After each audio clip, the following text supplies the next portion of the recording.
Hello guys, in this video I am going to show you how to apply filters to narrow down your search on the Tchibo application.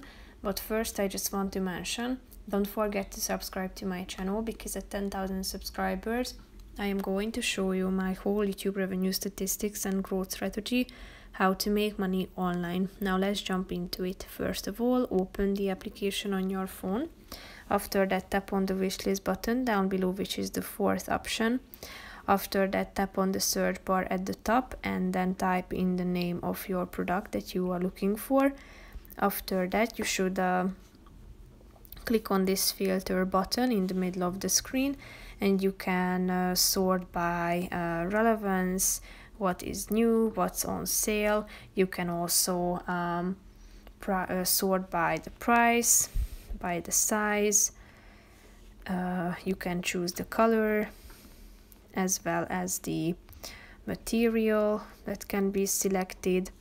You can also turn on the sustainable products, so you can sort by sustainability, also by gender, sport, category. You can select the here, then the reviews, and if you are done, click on the results button down below to check out all of the available products, and here you can find them. So that's pretty much it for this video, guys. See you in the next one. Bye bye.